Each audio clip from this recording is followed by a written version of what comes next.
Well, good morning and welcome to the December meeting of the Community and Cultural Investment Subcommittee. This subcommittee focuses on our city's efforts around sustainability and recycling, our neighborhoods, parks, arts, libraries, education, and Head Start, and homelessness. I would like to call this meeting to order. Today's date is December 7th, 2022, and the time is 10:04 a.m. We will start today's meeting with a call to the public. First, I would like to have a representative from the Law Department read a brief statement on the public comment section of this meeting. Madam Chair, members of the public may speak to comment on any of the agendized items. The City Code requires speakers to present their comments in a respectful and courteous manner. Profane language, threats, or personal attacks on members of the public, council members, committee members, or staff are not allowed. The person who violates these rules will lose the opportunity to continue to speak. The committee and staff cannot discuss or comment on matters relating to pending claims or litigation. Great, thank you so much for that. Now we will turn to staff. Do we have anyone to speak in public comment?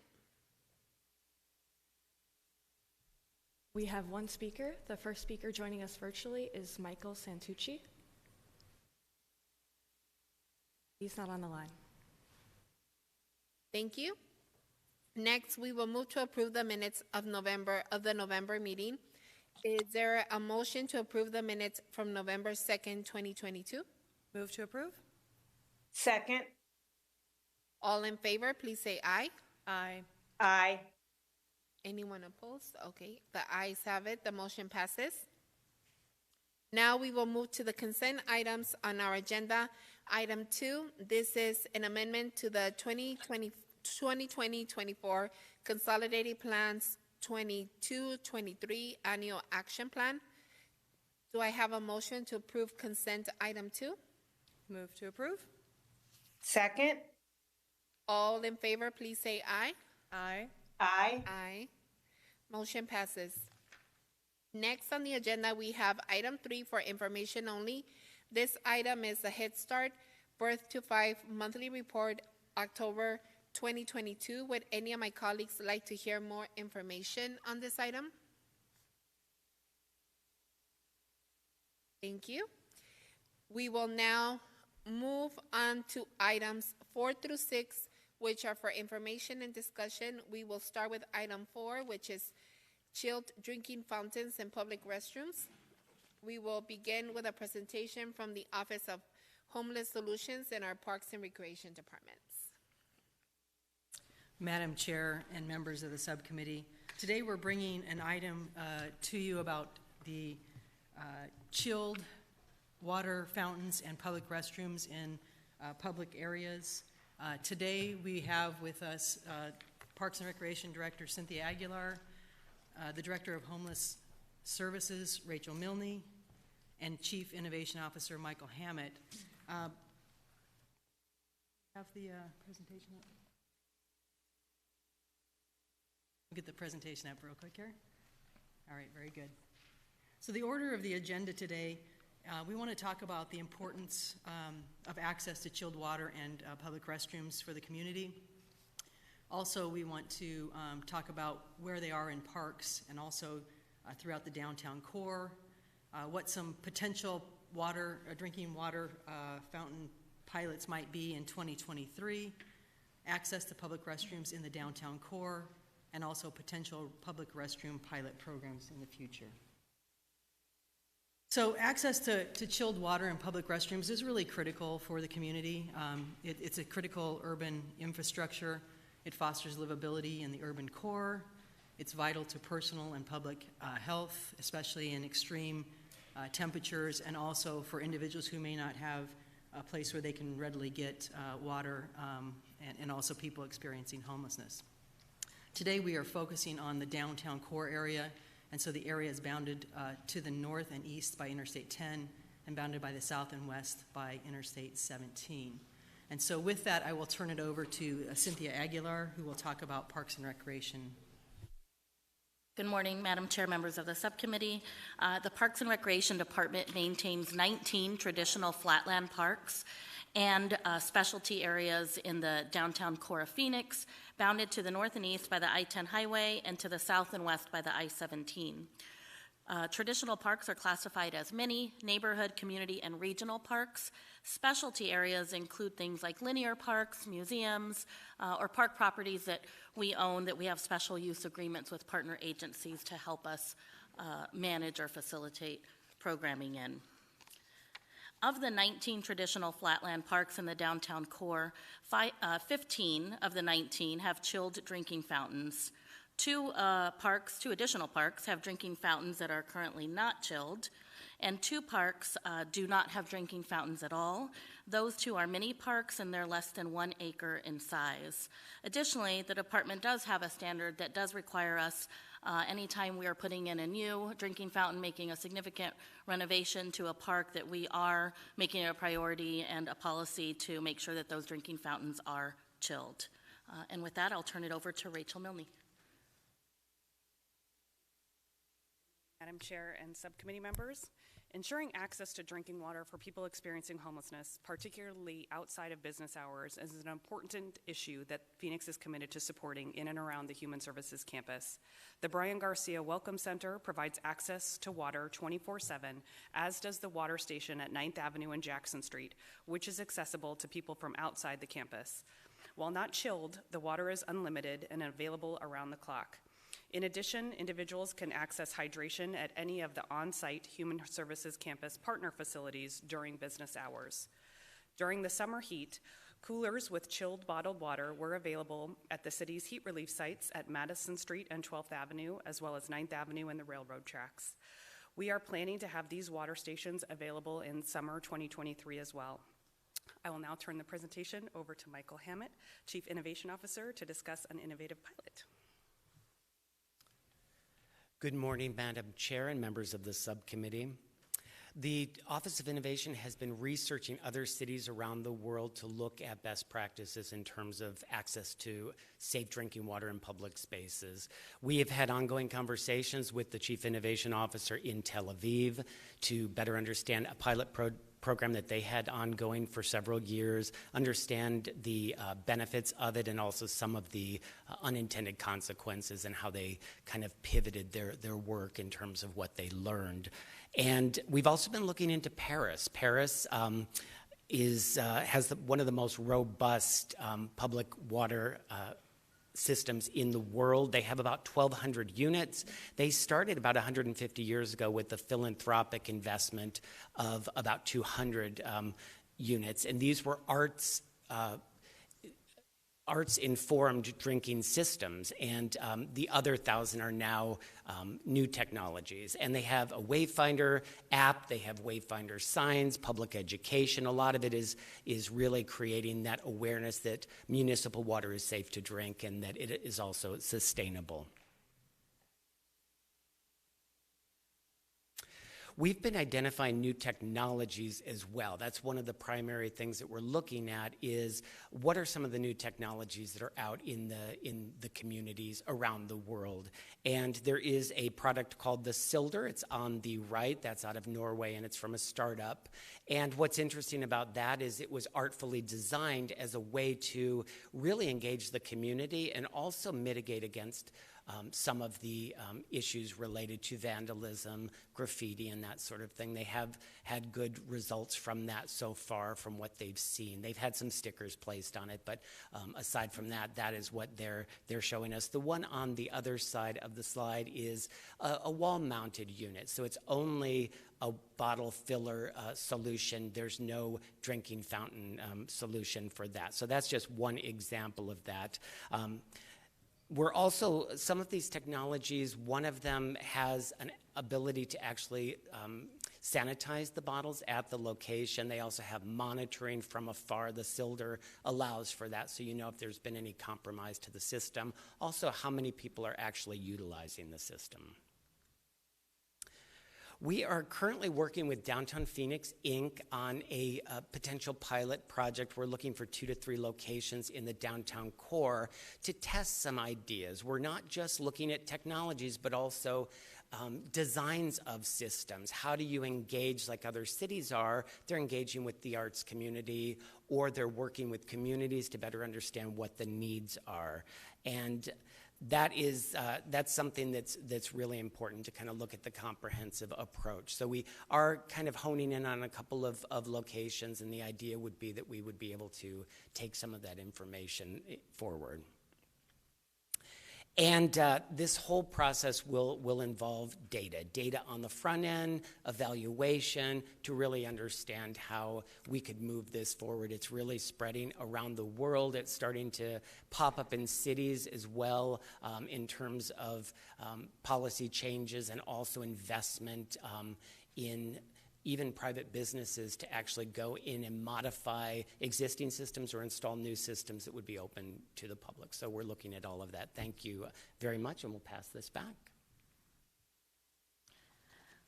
Now, I know we're going to talk about restroom access, and specifically in parks. Of the 19 flatland parks in the downtown core, 13 of those parks have access to restrooms. 6 of these parks have standalone restrooms.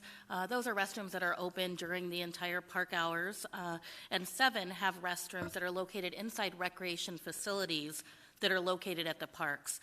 Therefore, those restrooms are open during the hours that those facilities are open to the public. The 4 parks without restroom access include 2 mini parks that are less than 1 acre in size, 1 unique linear parkway that is located in a residential area, and 1 park that is located adjacent to the Lucrone public housing community. And I'll turn it over back to Rachel. The Office of Homeless Solutions is committed to ensuring people experiencing homelessness have adequate access to restrooms in and around the Human Services campus. There are a number of restrooms available day and night, including on campus at the Brian Garcia Welcome Center and off campus at the 9th Avenue and Jackson station, accessible to people outside the campus. Additional restrooms are available during the day during business hours at multiple locations on campus. One option the Office of Homeless Solutions has explored to add additional restrooms in areas with high concentrations of people is the Portland Loo. These are single occupancy restrooms that have been used in large urban areas to offer restroom access in high trafficked communities. The Portland Loo is described as durable and designed with graffiti-proof coating and open grates, allowing law enforcement or security to see the number of occupants in each restroom. Portland Loos can be purchased with a standard package for a basic restroom model, or they have multiple options, including solar power and safety and sanitation features.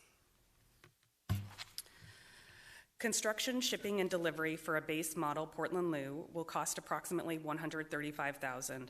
With additional safety and sanitation options, the cost would be approximately $149,000. These costs do not include the additional city expense to hook up the loo to existing utility infrastructure or construct the concrete foundation it sits on, which according to our early estimates may be approximately $40,000. The current lead time from the date of ordering is about 6 months. The city is currently exploring the option for purchasing and piloting 1 Portland Loo at a city-owned shelter site set to open in 2023. This pilot site will allow us to explore the need for personnel or a vendor to clean and maintain the restroom daily, evaluate the costs for a loo versus a traditional restroom model, and to see how the Portland Loo stands up to the Phoenix summer sun. Madam Chair, members of the subcommittee, that concludes the report, and at this time, staff is available to answer any questions. Thank you for that report. Any of my colleagues have questions or comments? Councilwoman Ansari. Thank you, Chairwoman. Thank you all so much for pulling this together. Really appreciate it. I know we have spoken individually many times, and you know that I think we all agree that access to chilled water, especially in our summer months, is incredibly important, as well as access to public bathrooms. So looking towards next summer, I really want to make sure that we work as quickly as possible to get some of these pilot programs up and running. A couple of clarification questions. Cynthia, thank you so much for pulling together the number of the parks and how, better understand how many chilled water fountains we have at our parks. What I have heard from some constituents, and we've discussed this, is that during the summer especially, even the ones that are chilled maybe aren't working properly, or when you actually try to drink out of them, you're getting boiling hot water coming out. Can you give me a little bit of information, if you have it, on what we consider an operational fountain to be, how often these fountains are serviced, and the last time each of these were updated.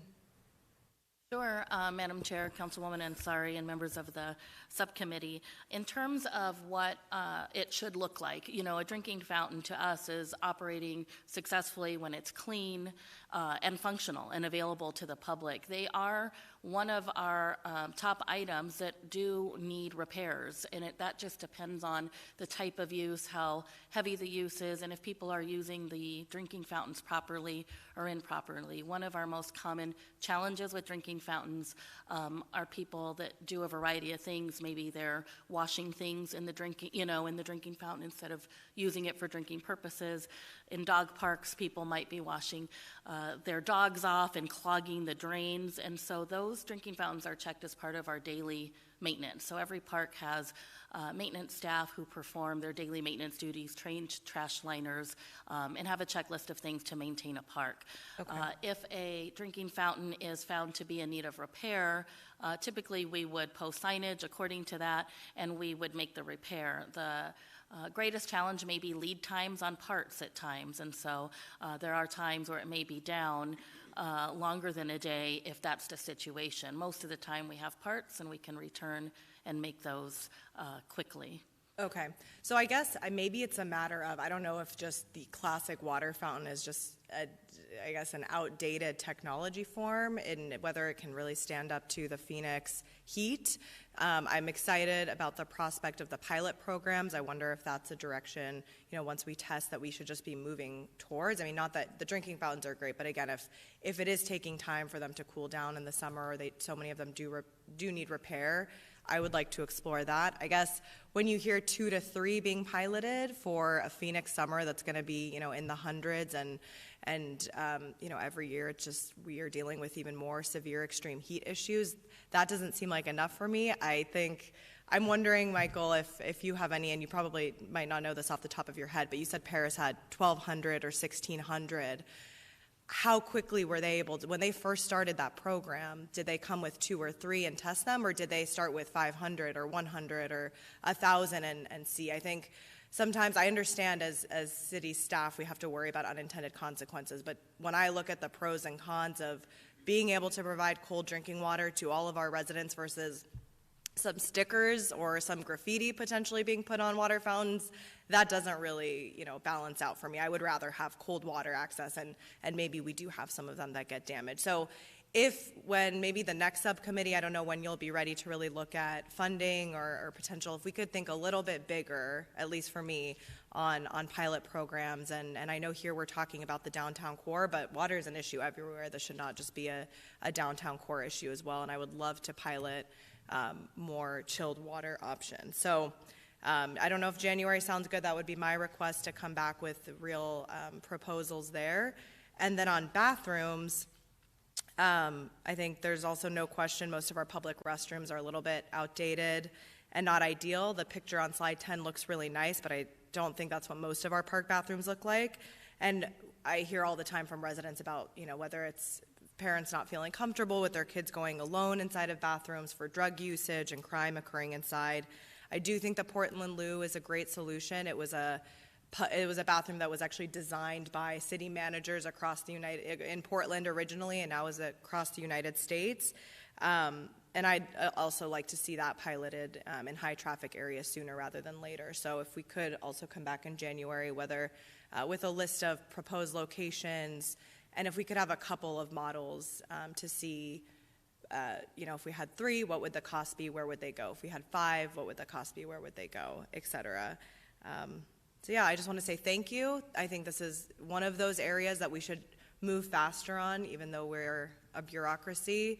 But I think these are basic necessities, and going into our 3rd summer with, almost a fully functional Office of Heat Response as well, I think we should be coming out a little bit stronger on the basics. Thank you. Thank you. I just had one question. Cynthia, can you talk a little bit about why is it, that our bathrooms don't have doors on if you can just explain that a little bit? Sure, Madam Chair, members of the subcommittee, that certainly exists in I would say a limited number of our restrooms, and historically, they were in restrooms where there were real challenges taking place, and so significant crime and concern from people that people were in the restrooms and people couldn't see what they were doing necessarily. And so doors were removed at one point in time. A lot of those parks are in the process of having doors added back, I would say, right now. And so I know we've had discussions about at times when there's negative activity in restrooms, if we see a pattern.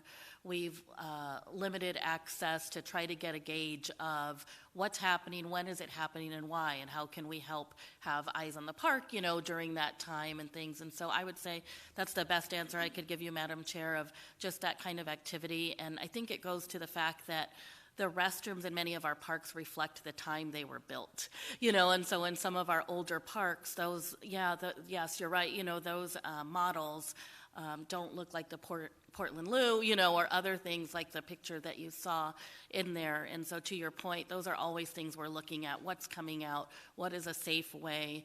And so the picture that was in there is more of what we're installing now. And also installing not necessarily gender-related restrooms, but family restrooms. And so just trying to keep up with the trends for sure. Great, thank you. Any other questions or comments? Okay, well, thank you so much for that presentation. And now we will move to item 5, which is Private Property Cleanup Pilot Program Update. We will start with a presentation from our Neighborhood Services Department.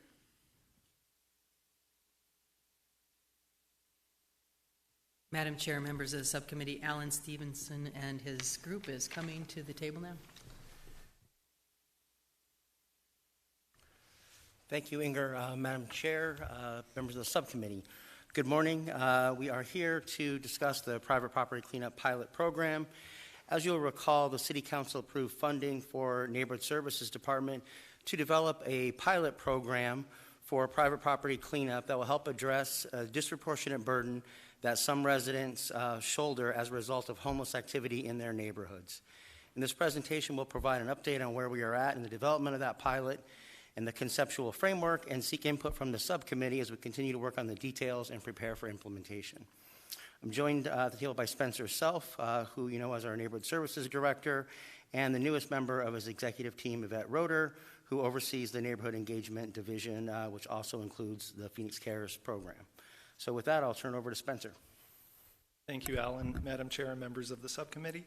As we all know, the homelessness crisis across the country has escalated significantly over the past few years. Here in Phoenix, the City Council recognized the growing impacts of the crisis and began developing tools and infrastructure, including developing the Strategies to Address Homelessness Plan, using critical federal funds for new shelter beds, and most recently creating the new Office of Homeless Solutions. However, since 2019, the Maricopa County point-in-time count shows that in Phoenix, our unsheltered population has increased by almost 53% from 2030 to 3,096. You may note that on the graph, the year 2021 is missing, and that is because the point-in-time count didn't occur that year due to COVID. Unsurprisingly, our Phoenix Cares cases have increased as well. What you may find surprising, however, is how dramatically our calls have increased, as over the same time period, we are projecting an increase of over 260% from 2019 to 2022.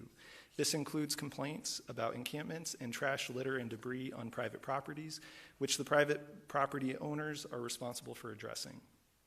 Currently, our only tool has been code enforcement, which often results in frustrations when we have owners who are trying to do the right thing, but struggling to keep up with the increase in costs and time spent cleaning those properties. Recognizing the need, the city included a recommendation to create a pilot program to provide private property cleanups in the Strategies to Address Homelessness Plan. And this year, as Alan mentioned, NSD received funding to create a pilot. Since then, we've been working with law and other city partners on developing strategies based on several considerations. One, anticipated high demand due to increasing community complaints about encampments in both concentrated areas and expanding to new areas of the city. 2, limited funding for the pilot, which is not likely to be able to serve all interested residents. 3, legal concerns regarding activity on private property, including liability concerns regarding potential damage of private property. And 4, the practical need from the community, including identifying the property for which private owners are responsible. I will now hand the presentation over to Yvette to provide the conceptual framework we developed to overcome these challenges. Chairwoman Guardado and members of the subcommittee, good morning. Now that we've explained the factors that we took into consideration, we'd like to present the framework of a potential pilot program. So the framework includes two categories of cleanup service. The first is an expansion of enhanced cleanups in areas that are known to always have high levels of trash and debris related to homelessness. So these are the areas around the Human Services campus and around Hatcher Road. Our street transportation department has planned enhanced cleanups in these areas already, and so our intent is to use the funds for this program to expand these services to additional rights-of-way within the vicinity of the area where enhanced cleanups are already taking place. So as you all know, the maintenance of rights-of-way adjacent to the property is the responsibility of the private property owner per city code. So this expansion of service will take care of those areas typically not serviced by city staff. So we believe this category will not only reduce blight, but also reduce tension among private property owners and the unsheltered community. The second is a cleanup service for individual properties experiencing persistent blight issues due to homelessness across the city. So for this category, we broke it down even further to 3 levels of service offerings. So we have the roll-off dumpster assistance, the right-of-way cleanup, and the advanced private property cleanup. So in developing these 3 levels of cleanup assistance service, we leveraged existing city services provided by street transportation and public works departments. We believe these levels of service, along with the eligibility criteria that go along with each, could be beneficial to private property owners and their neighborhoods while presenting the opportunity for property owners to acknowledge their responsibilities. So let me further explain each level of service. The first, we are calling the roll-off dumpster assistance. So this is a service provided by the Public Works Department that offers the delivery of a roll-off dumpster to the property location, which could be used by the property owner to dump trash and debris related to homelessness or unauthorized persons. So the roll-off will be hauled away and trash disposed properly at a coordinated time. And if biohazard is found at the property, neighborhood services will coordinate with the city contractor to dispose and sanitize the area. Now, in developing the eligibility criteria for each level of service, we were mindful of the principle behind the Phoenix Cares program, and that is to always lead with services and provide education not only to residents and business owners, but to the unsheltered community as well. So we have a great collaboration with the Office of Homeless Solutions, and they will be an integral part of this pilot program. So in order to ensure that we are leading with services and focusing on assisting individuals experiencing homelessness, we are going to require 2 or more reported cases of blight in our Phoenix Care system. The owner must be able to demonstrate 4 cleanup efforts in a year, either through invoices or records of completed blight cases in the system. If the owner is a business property, they must have 20 or fewer employees.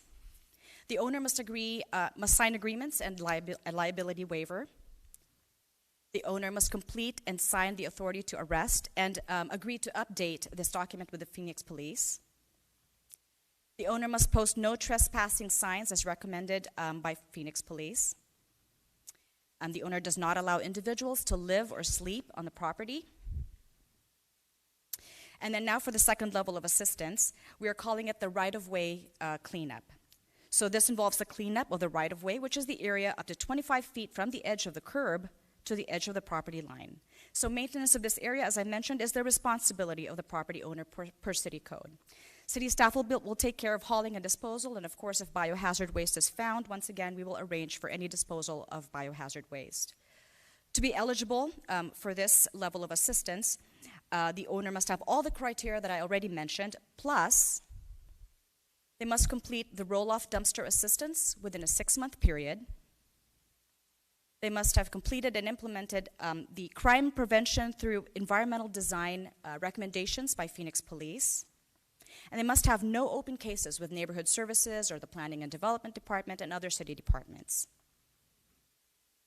For the third level of assistance, we are calling it the advanced private property cleanup. Now this cleanup involves cleanup of the right-of-way plus Cleanup of property up to 10 feet from a physical structure.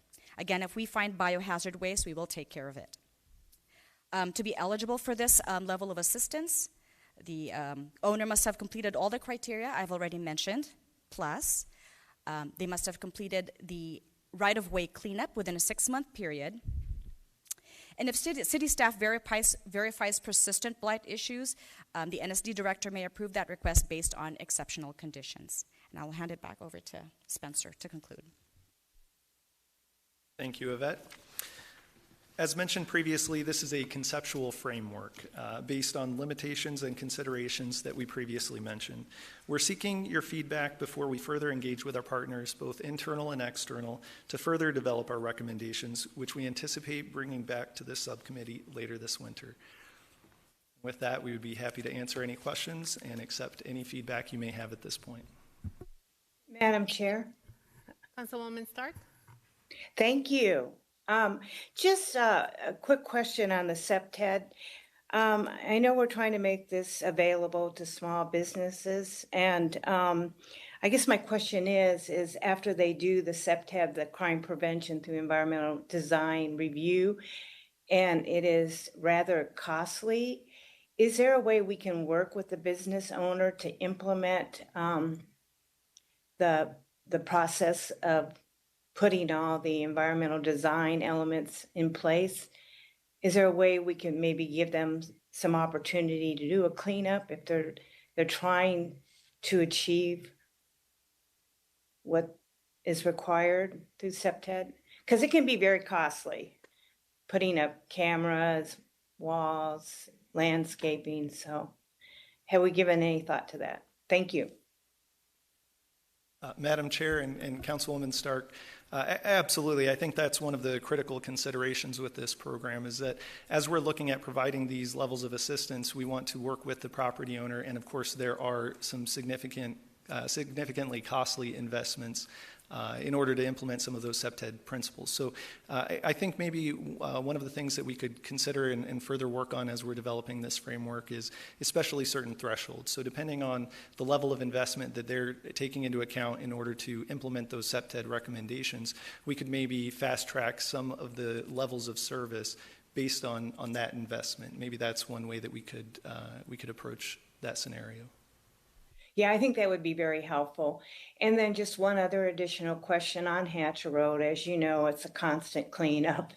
How are we going to have a limitation on the number of cleanups that a property owner can ask for? Thank you, Madam Chair, Councilwoman Stark. At this time, the limitation is not based on the total number of cleanups that we would do, but rather the time frames involved. So the idea is we would provide one of each of those levels in a rolling 12-month period. Okay. All right. Thank you. Thank you so much. I really appreciate this pilot program, and I'm glad you're going to take it out and have conversations with the community on it. Thank you, Madam Chair. Thank you. Councilwoman Ansari? Thank you, Chairwoman. Thank you, Spencer and Yvette, for the presentation. As you know, there is a lot of frustration from the businesses, private property owners around the Human Services campus, and a sense that the city is not doing enough to support them.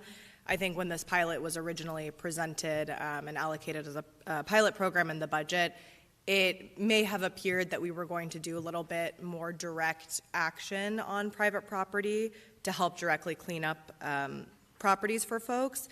I think this program is a great step forward, but it might seem like there's a lot of hoops, a lot of steps for individuals to jump through, and I know we've discussed this. What is your sense? Can you talk? I know there's an extensive public input process that you're going to undertake now to get feedback from property owners. Can you tell us a little bit about that, how you might see this evolving, if at all? And then I'd like to also talk about funding a little bit. Absolutely. Thank you, and Madam Chair and Councilwoman Ansari. I think you're exactly right. There is a lot of frustration in the community with what the city can do and what we've had existing programs and funding to be able to accomplish. And I do see this as a huge step forward in terms of what the city will be able to provide in partnership with those property owners and especially the businesses.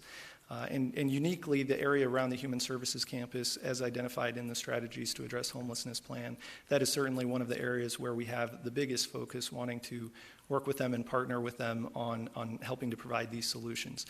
What I would imagine for that area, again, with these kind of 2 tracks that we have developed, given that that is in a higher focused area, we really want to integrate this in with those expanded cleanups. I think one of the challenges that folks have faced is that as we are, let's say, cleaning the street or cleaning areas that we have done in the past in that broader area of the Madison Pioneer Coalition, we'll clean up our areas, and then there will be the same type of issue 5 feet over that we're not addressing.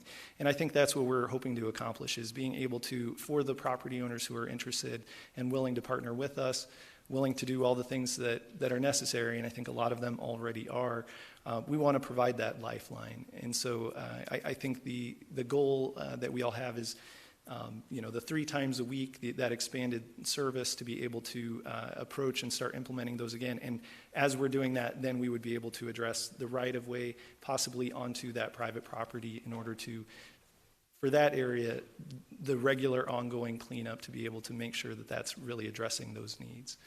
I do see that through the engagement process, through communication, feedback that they may have, we may learn a lot more. There's a lot that happens down there that we're not always there to see or certainly experience from the city side. And so their feedback will be critical in developing this further, so that when we come back later this winter, I think right now we're shooting for February, we'll be able to provide a better summary ahead of that council meeting to all of you, to hear what the feedback is that we are hearing, and then how we may modify specific terms of this in order to address those needs. Okay, thank you. And if for any public engagement happening on this, I would love to take part, since the campus is in my district. Thank you. Thank you. Any other comments or questions? Well, thank you guys so much for that presentation. Thank you. And now we will move on to item 6, which is the recruitment and retention efforts for the Human Services, Parks and Recreation, and Public Works departments. We will begin with a presentation from our Human Resources Department.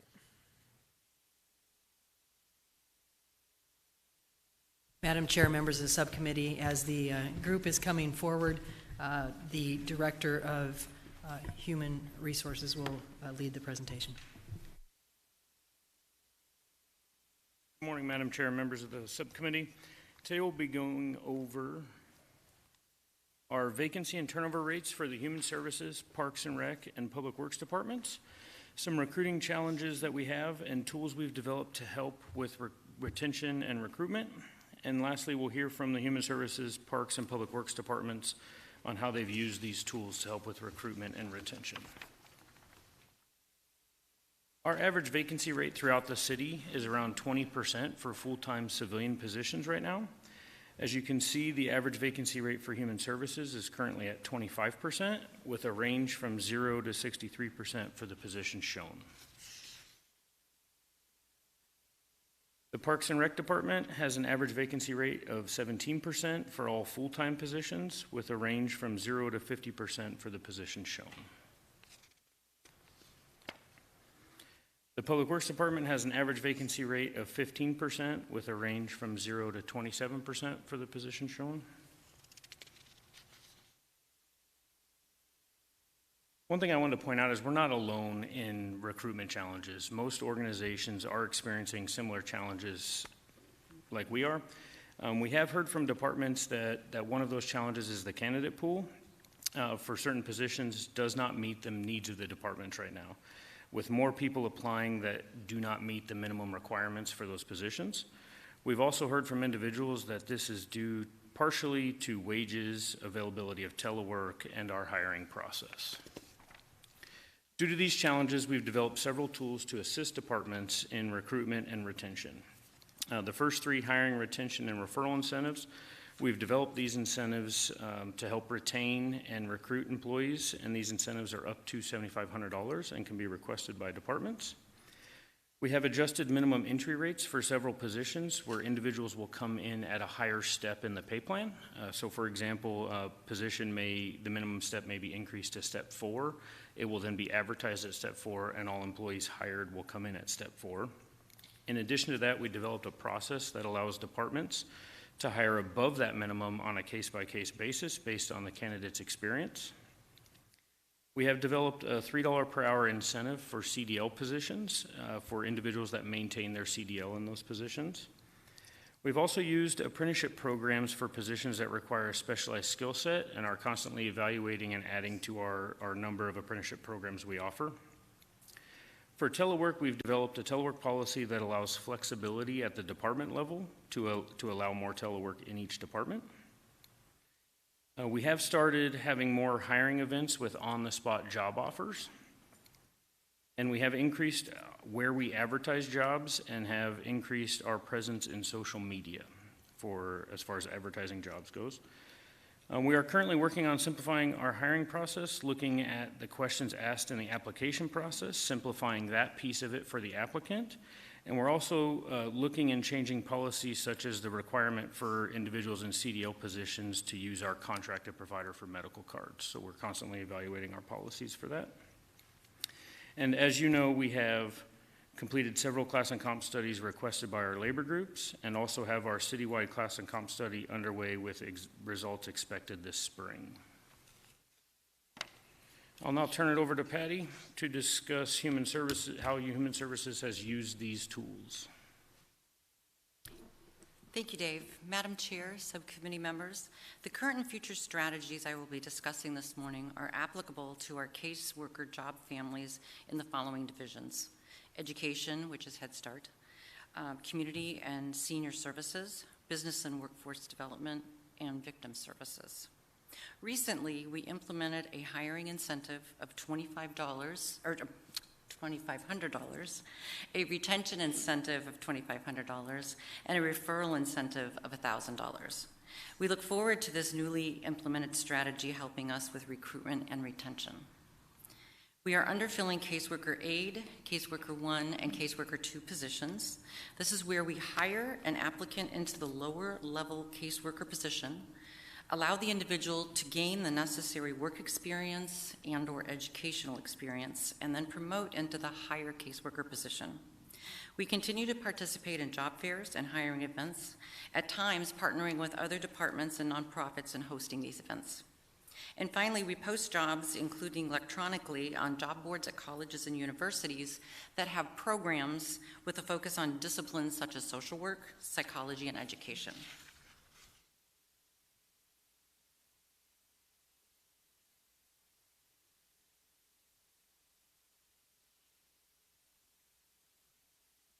As it relates to future strategies, the Human Services Department is working to bring online the following: a caseworker apprenticeship program, similar in approach to apprenticeship programs in public works, conducting hiring events where we have on-site interviews and making contingent offers on the spot, developing marketing materials to highlight an applicant's potential total compensation of joining the City of Phoenix. For example, city benefits such as contributions to an employee's healthcare premiums and retirement.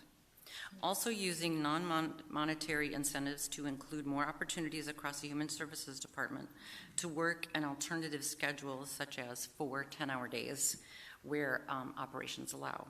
And finally, recruiting directly from colleges and universities. I will now turn the presentation to Parks and Recreation Director Cynthia Aguilar. Thank you. Good morning again, Madam Chair and members of the subcommittee. The Parks Department has used several of the tools available to us to help us with recruitment and retention efforts. Over the last 2 years, we have offered hiring incentives, employee referral incentives, and we have also increased minimum entry rates for some of our positions. Additionally, we have continued to work with partners in the community, including schools, community colleges, and universities, and attend community events and job fairs on a regular basis to promote our employment opportunities. Within our aquatic section, we have offered pay incentives since 2021, starting with one-time payments ranging from $150 to $350 and a 1.73% pay increase. This year, in 2022, we offered a $2,500 pay incentive. $500 was paid on the first paycheck, and the remaining $2,000 was paid at the end of the season to employees who finished the season in good standing with us. We also offered a $100 employee referral. The incentive pay helped us open 14 of our 29 pools this summer, which is 2 additional pools than we were able to open the previous summer. For the 2023 season, we will be increasing the incentive pay to $3,000.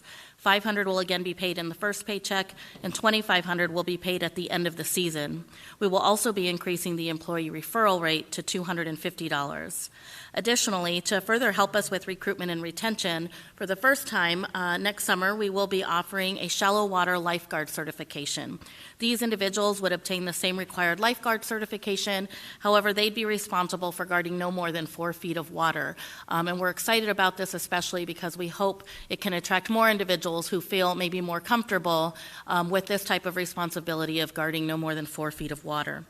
We will also be taking advantage of increasing the minimum entry rates for each of our aquatics positions. Our hourly wages combined with our incentive pay will make us the highest paying municipality for our certified aquatics positions based on the latest research we did. And just to kind of give perspective for that, a typical lifeguard, as you see, the recommended rate will be $15.72 an hour. That combined with the $3,000 pay incentive makes their hourly wage about $25 an hour.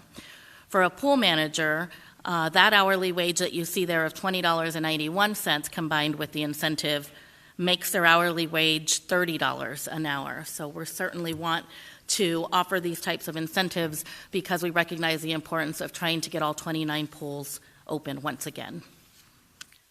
When it comes to our Phoenix Activity Center programs, I want to make a quick correction. You'll see on the screen in the table here, previous wages for the part-time positions that work in our PAC program is noted as $15.82, and that is not correct. What's most important to focus on here is what we did recently to increase those wages.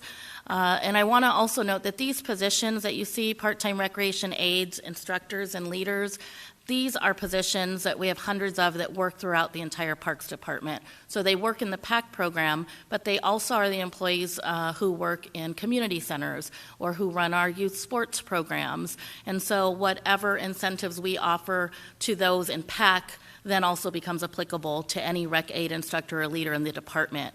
We are currently working with the Human Resources Department to offer in the future a $1,000 incentive pay, a $250 employee referral, and then a family referral discount, so that if there is a family in our after-school programs and they are able to refer someone that we hire, they could then get a discount off of the fees that they owe for the PAC program. And again, the table, the current wages that you see there reflects the minimum entry wages that went into effect October 3rd. And we have done research, and those are in line with what other cities are paying these same or similar positions in neighboring cities. With that, I will turn it over to Public Works Director Joe Giudice. Thank you. Thank you, Cynthia. Good morning, Madam Chair, members of the subcommittee. I think Dave missed one of his new recruitment strategies when he was going through his list, which is carrying a sign at the electric light parade for recruiting jobs for Phoenix. So great float for the Human Resources Department there. Should have had applications and had people applying as you were going down the line. We'll add that feature next year. Madam Chair, all they had to do was scan the sign I was holding, and they could apply right there on their phone. In all seriousness, Public Works has some real critical functions that we have been impacted with vacancies. Our solid waste service delivery, our fleet technicians, even our facilities and maintaining our facilities with electricians and those important trades. And so we've implemented a series of these strategies. Hiring incentives for very targeted positions where we're having difficulty attracting candidates to apply for positions, such as those listed here. And I should also point out much like Cynthia mentioned, these are ongoing and adjusting on the fly. So as we come across new challenges, we'll identify a new job class and perhaps implement new changes, work with HR on that. So although I'm going to discuss some of the incentives or things we've done, we're continuing to look at new strategies as we go. We've implemented retention incentives for our solid waste equipment operators to incentivize our current workforce to remain with us here at the city. Dave mentioned the CDL incentive. To me, this was a critical need, and this became effective November 28th. So we've already seen, I should point out, we were getting about 30 to 40 applicants for the solid waste equipment operations about per month. We got 40 in a week with the new advertisement and the new rate. So it's only 1 week's worth of data. It's not a trend, but it is a good sign and potentially a tell. We've also seen an increase in the number of people that actually have garbage truck driving experience applying for jobs that we hadn't really seen in the last number of months. So I think this incentive pay is going to make a big difference. We've also reassigned some staff. So we're doing more recruiting and hiring than ever in my career here in the city right now. And so recognizing that we have taken other staff from other roles and had them assigned to help out making phone calls to candidates, making sure they're getting the background paperwork process. We have paid for an additional staff position to do recruitment work for us. So recognizing that, hey, if we're going to do all this recruitment, we need resources helping with that.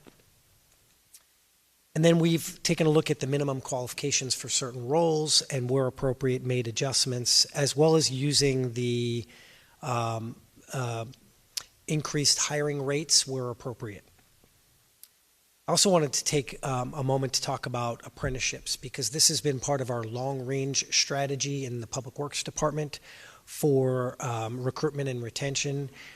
We've got a steeped tradition of apprenticeships dating back before my time with the city, so well over 20 years worth, an electrical apprenticeship program. We've expanded that program this year and doubled from 2 apprentices to 4 apprentices. We've got a lot of wonderful electricians who have grown up, started in that program and grown up in our organization.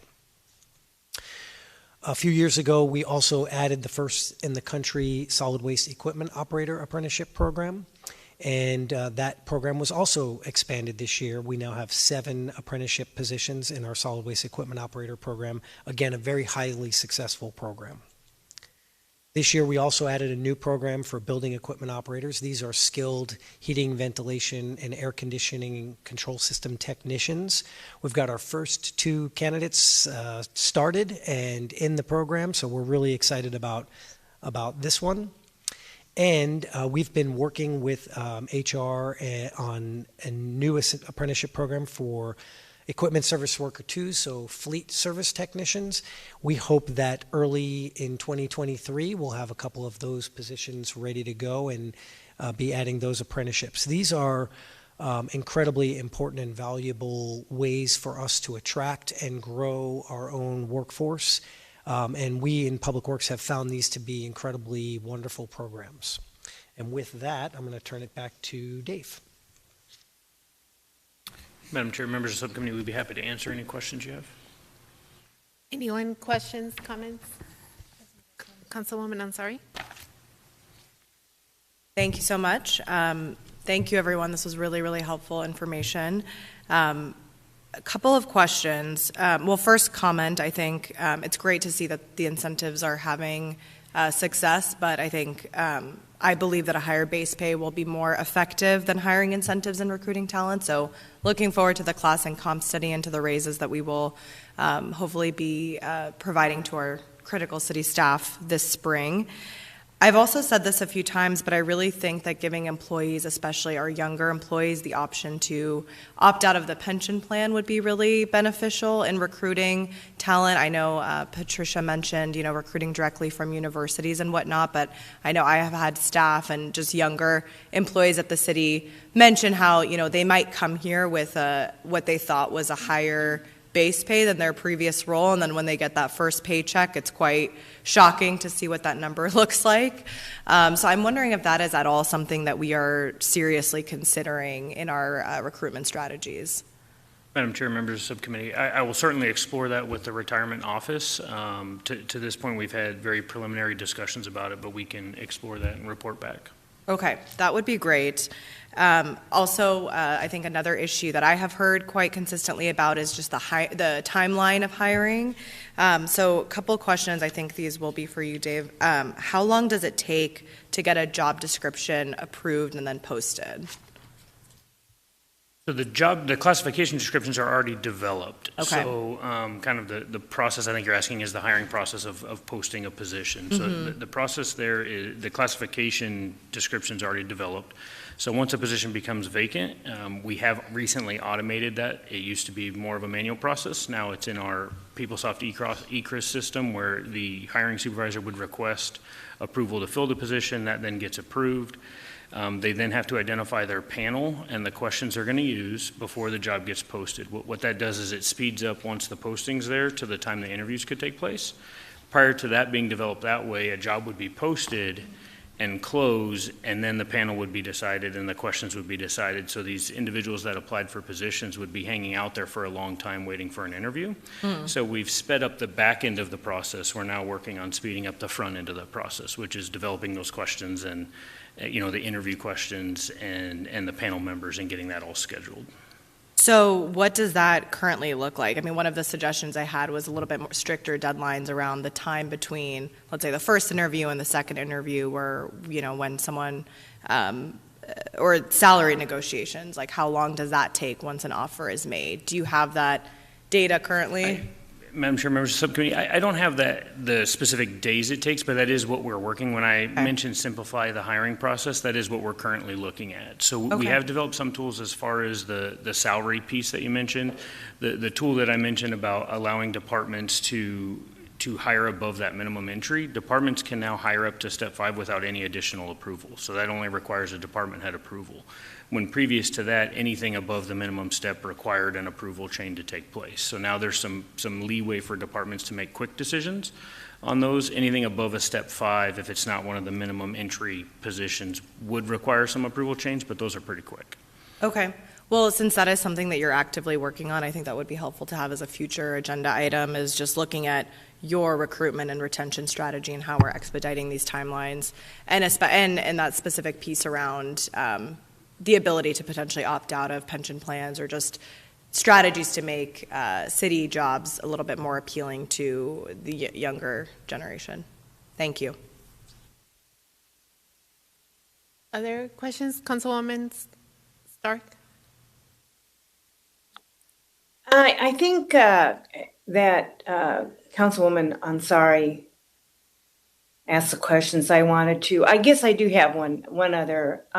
So I know we're competing with other cities and towns throughout the county, and how does that look? Are we putting together? I know we're waiting for the comp and class study, but how are we doing with against other cities as far as what we're doing with bonuses and things like that? Madam Chair, members of the subcommittee, as far as hiring, retention, and referral incentives, there are some other municipalities that are offering them as well. When we get to that $7,500 mark is pretty high on the spectrum of referral and retention incentives.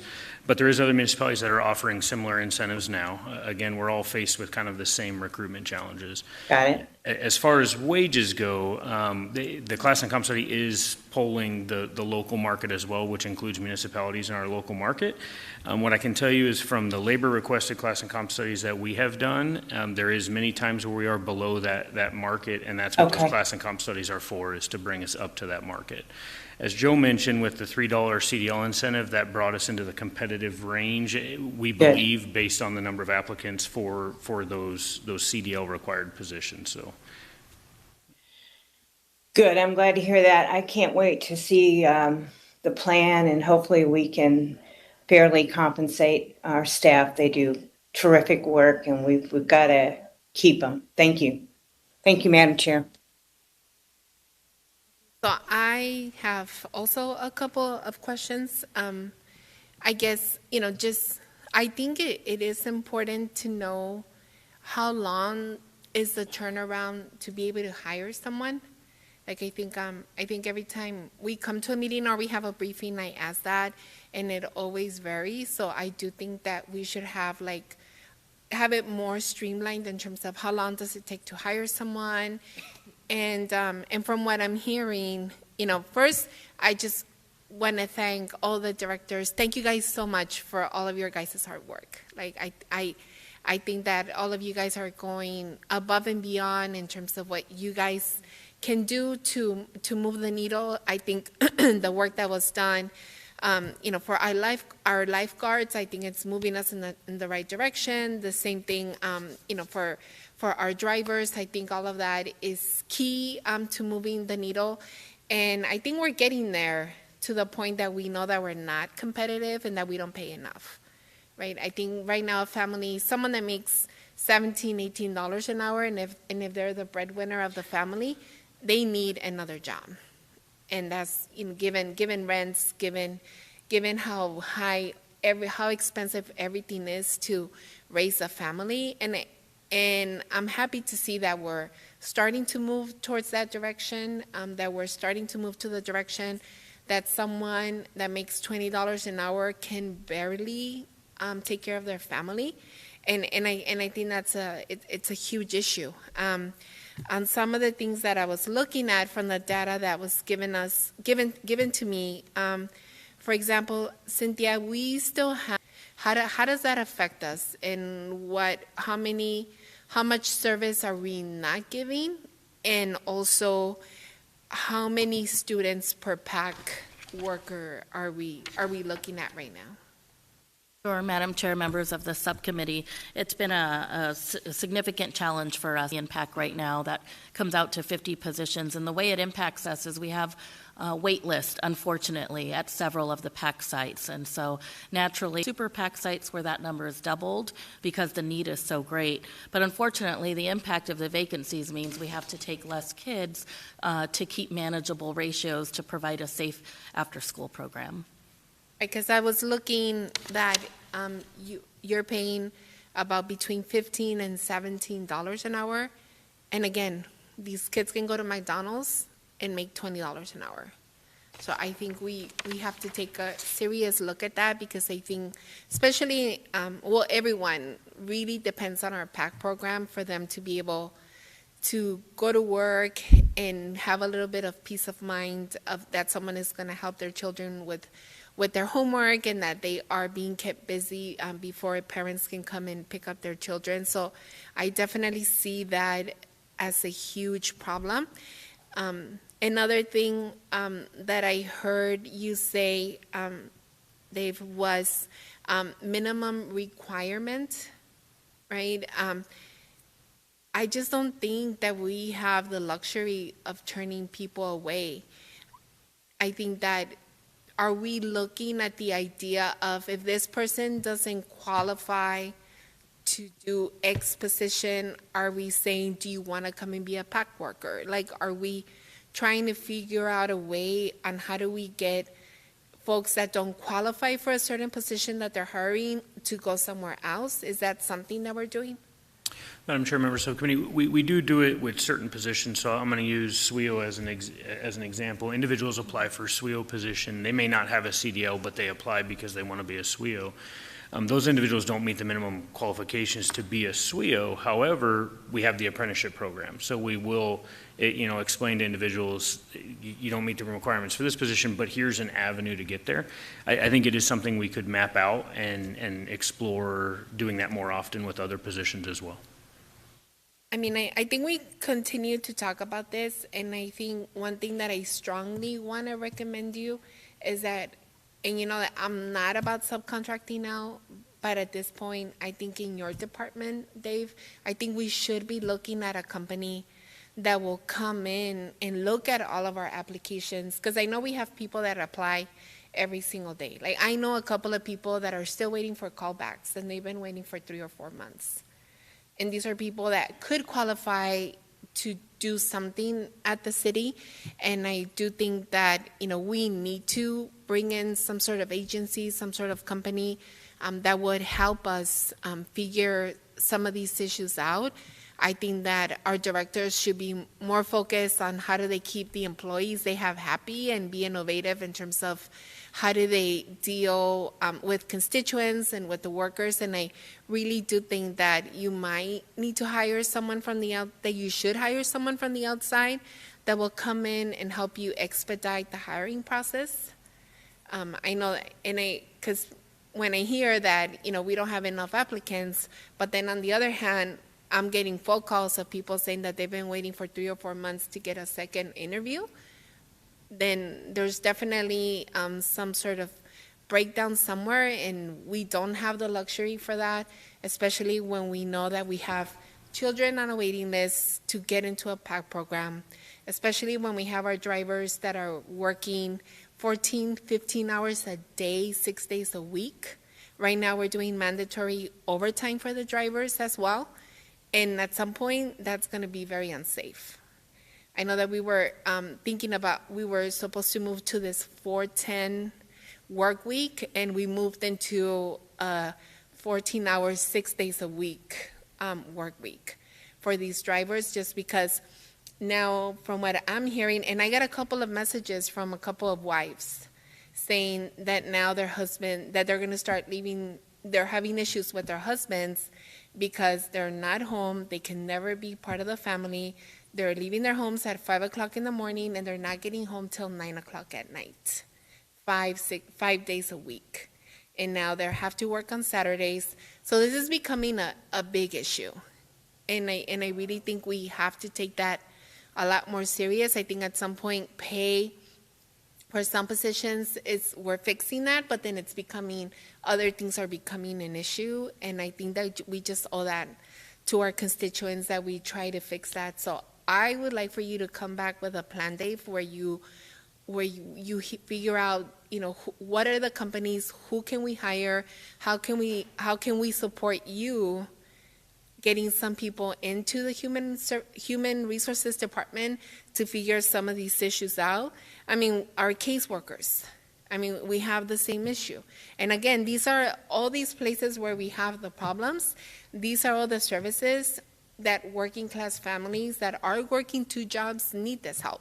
You know, we need to make sure that we get all of our children into a Head Start program. We need to make sure that all of our caseworkers can do the outreach. And right now, the places where we're lacking the most is the places where our working class families need us the most right now, when everyone is trying to get back to work. And as a city, I think we owe it to constituents, and I would hope that we will work on that, and that we can figure out a way. One, you know, how can you get the help in the human in your department, and how do we continue to support the other departments? Just because I think we continue to talk about the same thing, and yes, I appreciate all the changes that we've made and the raises that we've given, but I think we just need to push this a little bit further. So I would ask for you to come back in January with a plan on how we're going to subcontract some of this work out, so we can expedite hiring into some of these positions. Because I think the people are there.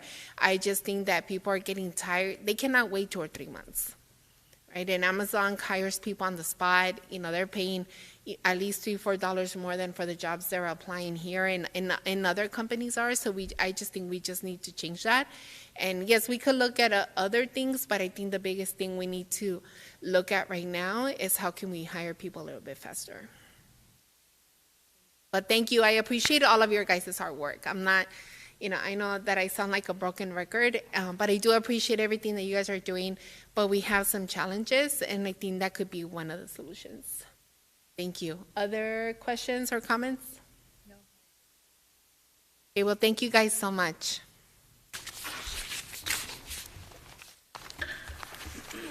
And with that, I want to thank everyone for all of their hard work and everything that everyone has been doing. I think this is our last meeting for the year, and it's been a lot of great work. I want to thank my colleagues for all of their ideas and all the things that we've been able to put into this agenda.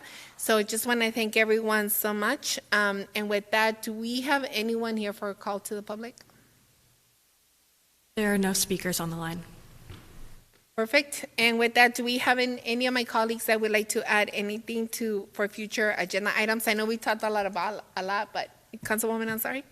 Yeah, just to reiterate, I do want to see a Portland Loo pilot proposal in January. I would also like to see options for a neighborhood tree and shade pilot program. My team will be meeting with the Streets and Heat Office to discuss this, but I think as we look to tackle heat issues, providing tree and shade canopy to our low-income and census tract neighborhoods and making sure we have a strategy to do so. And then finally, I would love to see an update on our park ranger hiring program, to better understand how many more park rangers we need to address the security concerns that we discussed at our formal meeting on November 2nd. Perfect. Okay, with that, well, thank you guys so much. We are adjourned.